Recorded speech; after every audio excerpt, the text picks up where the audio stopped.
Hello बच्चों, आज की इस वीडियो में अध्याय 3 दो चर वाले रैखिक समीकरण युग्म को हल करने की विधियों के बारे में जानकारी दी जाएगी। रैखिक समीकरण युग्म को हल करने की कुछ विधियां है जिसमें हम विलोपन विधि और प्रतिस्थापन विधि को आज यहाँ पर उदाहरण के साथ हल करेंगे। सबसे पहले एक आसान तरीके से इसको एक बार सीख लेते हैं। दो चर वाले रैखिक समीकरण युग्म। चर क्या होता है हमारा? ऐसी राशि जिनके मान बदलते रहते हैं, वेरिएबल मान होते हैं। इसको एक्स वाई जेड के रूप में हम क्या दर्शाते हैं। जो रैखिक समीकरण है, रैखिक समीकरण कौन सा समीकरण होता है? जिसमें चर की घात एक होती है। तो चर की घात एक वाले समीकरण हमारे कौन से? रैखिक समीकरण। घात कितनी रहेगी इसमें? चर की एक।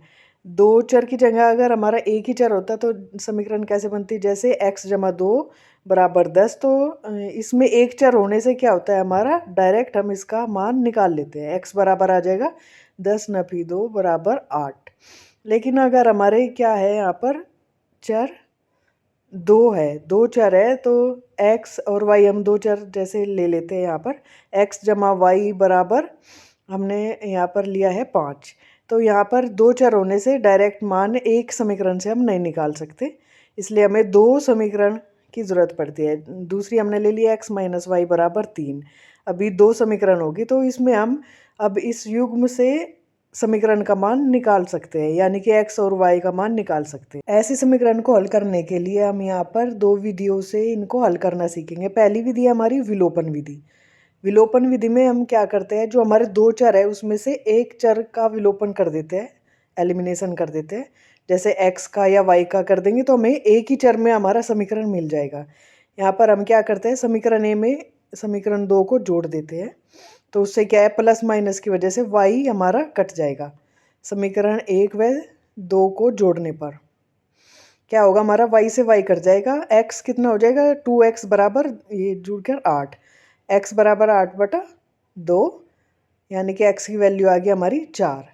अब जो x की वैल्यू आई है उसको किसी भी समीकरण में रख देते हैं। 4 जमा वाई बराबर 5, इसलिए y बराबर 5 नफी 4 बराबर 1। यहाँ से हमारी y की वैल्यू भी आएगी। तो ये वाली विधि कौन सी हुई? जिसमें हम एक चर को विलोपन कर देते हैं, ये है विलोपन विधि। दूसरी है हमारी प्रतिस्थापन विधि।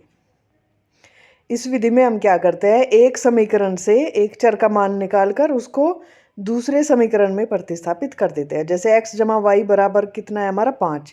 तो यहाँ से हम y का या x का मान निकाल लेंगे। यहाँ से निकाल लेते हैं y बराबर 5 माइनस x। अब जो y का ये मान आया है इसको दूसरी समीकरण में हम क्या प्रतिस्थापित कर देते हैं?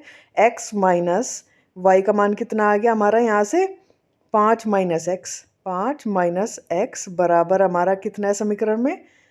3। तो x नभी 5 माइनस माइनस करके प्लस x आ गया। तो x कितने हो गए यहाँ पर हमारे? 2x माइनस 5 बराबर 3, इसलिए 2x बराबर 3 जमा 5, 2x बराबर 8, इसलिए x बराबर कितना आ जाएगा हमारा? 8/2 बराबर 4। तो x का मान पहले की तरह हमारा यहाँ पर कितना आ गया? 4। y का मान कितना आ जाएगा? 1। ये वाली विधि क्या होगी? हमारी प्रतिस्थापन विधि। अब बोर्ड एग्जाम में पूछे गए क्वेश्चन का हल हम विलोपन विधि और प्रतिस्थापित विधि से ज्ञात करेंगे। यहाँ पर ये क्वेश्चन हमारा 2025 में पूछा गया है। 3x जमा 4y बराबर 10, 2x माइनस 2y बराबर 2। इसको हमें दोनों विधि से हल करना है। पहले हम स्टार्ट करते हैं विलोपन विधि से। यहाँ पर लिखेंगे, दिया है 3x जमा 4y बराबर 10 तथा 2x माइनस 2y बराबर 2।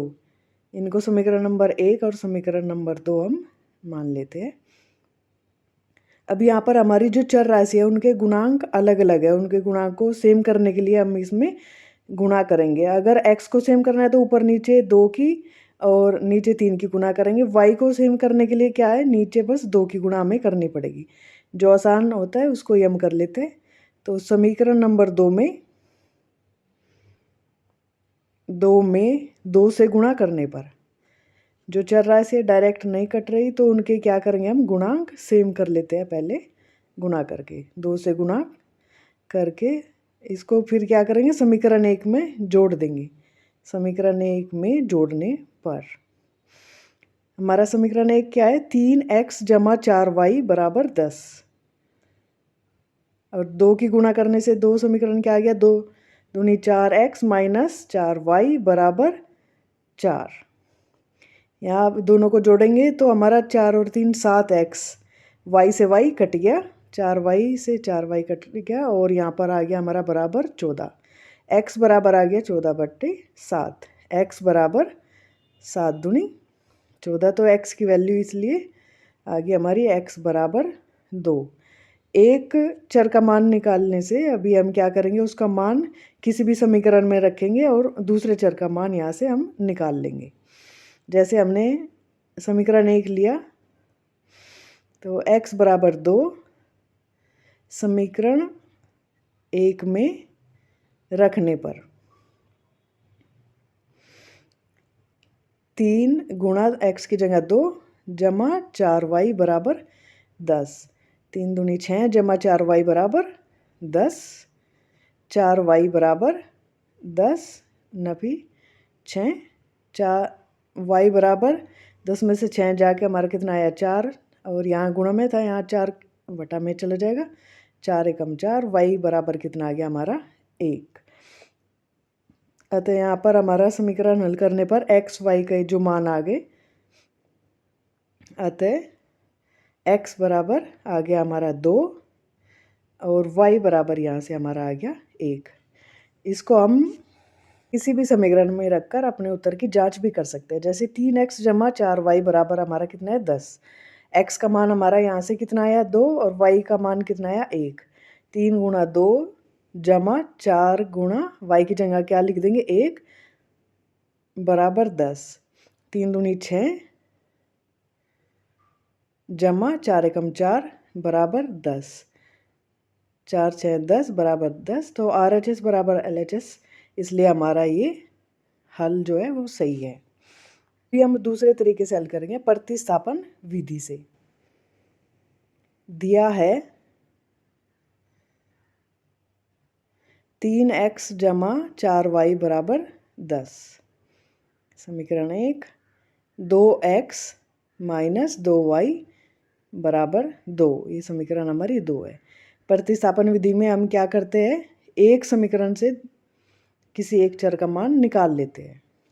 जैसे यहाँ पर हम y का निकाल लेंगे। 4y बराबर कितना आ जाएगा हमारा? 10 माइनस 3x, y बराबर यहाँ 4 की गुणा थी, इधर जाके भाग हो जाएगा बटे 4। ये हमारी समीकरण 3 बन गई। अब इस y के मान को हम क्या करेंगे? दूसरे नंबर के समीकरण में प्रतिस्थापित कर देंगे। तो y का मान समीकरण 2 में रखने पर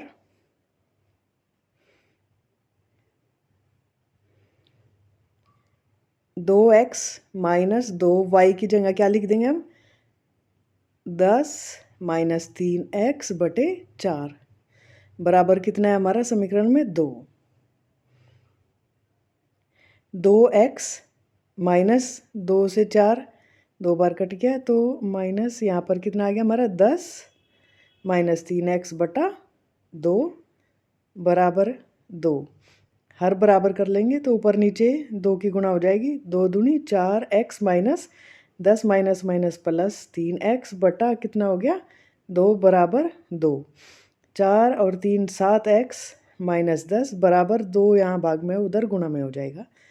7x बराबर 2 दूनी 4 और जमा 10। 7x से x बराबर 4 14, 4 10 14 और 7 को हम क्या करेंगे? भाग कर देंगे।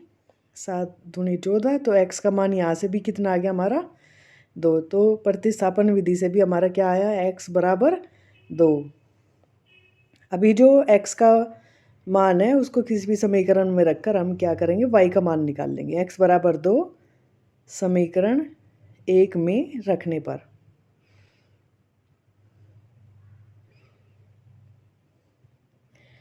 समीकरण 1 क्या है हमारी? 3x जमा 4y बराबर 10। 3x जमा 4y बराबर 10। 3 गुणा 2 जमा 4y बराबर 10। 6 जमा 4y बराबर 10।